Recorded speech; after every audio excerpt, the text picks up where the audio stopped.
What's up, guys? Broscarf here, and today we're back with another speed paint.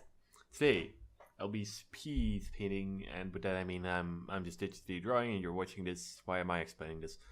Mei from Overwatch. Now you might be thinking, why did you just choose to draw Mei? And everyone who plays Overwatch is like, haha, I get it, because that new skin is amazing. Get it? Amazing. My jokes are terrible.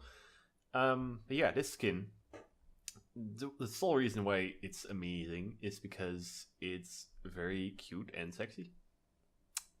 And I guess a couple would not mind using the word thick, and I'd have to agree with them. Um, I don't know. This uniform is just very hot. It is very good, and me is just very hot. And I'm saying this on the internet, stating my opinion. If this ever comes back to haunt me, sir, please don't don't don't bring it up to me. But yeah, she's made it into a really sexy. Well, nah, I should probably stop talking. Anniversary event skins have been pretty decent all around. The ones that stand out are, of course, this May skin, which is generally just lonely people like me thirsting over a thick girl that doesn't exist. Therefore, I'm a sad individual. But if you go into, there's like at least two which I currently can't remember, which are really good, which are the Winston one, which is a gargoyle and it's very creative, and you have the Road Dogg one, which is really cool. So I might do some quick drawings on those two, just try them out. Probably won't do full color, but who knows, maybe I will. Which is some kind of toxic guy in a radiative suit, but his head is kind of the skull only. This is really cool. I would suggest checking those two out. Those are good designs. Other than that, nothing much comes to mind right now about the other skins. The Diva one is pretty cute, I guess. I don't like the mech that much. The mech is too bright. It's really bright. I mean, the Diva one is just a schoolgirl. And, I mean, cute as all, with the nice glasses and with a skirt and whatnot. So it's cute, right? But, it's not as cute as the main skin, and just, the mech is just, that saturation. It doesn't help. It's just like, it really screams I'm here in a bad way. Anyway, let's talk a little bit more about anniversary events after we talk about how this drawing went. So I tried something up new. With new, I mean something that probably a lot of people have tried, but new for me.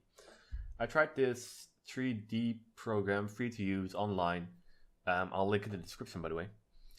That made me make a pose with a character model, which I then used as the base pose, and I just drew a sketch over it to use the details of a character, which is really interesting. It really worked pretty good, and I would say poses are generally not my biggest weak point, but vantage points are terrifying. They're hard because you have this pose, and you're like, well, I want to do it from this perspective. But what happens is you have a lot of foreshortening and you have a lot of overlapping. It's really hard to think about how it works when you don't have anything to look at. I forgot the word. And this really helps. I'd love to be able to do it myself without such help, but as an artist, you should be ashamed of using a reference. That's the word I was looking for, by the way, because there's a lot of expectations about artists and their references. Like, why are you using reference? You're an artist. You should be able to do it. No, you should be able to. Maybe you can be able to, but there's nothing wrong with having a reference. And if you make a drawing yourself and then you use that as a reference for a different drawing, like everything, it's all allowed. You shouldn't let yourself be stopped by references. And now, personally, I like it when using a reference that I don't draw over it, I draw next to it. But I thought, why not? I'm going to try this out like this. And I eventually want to just use references next to my work and not under my work, if that makes sense to you. But it was interesting to work with.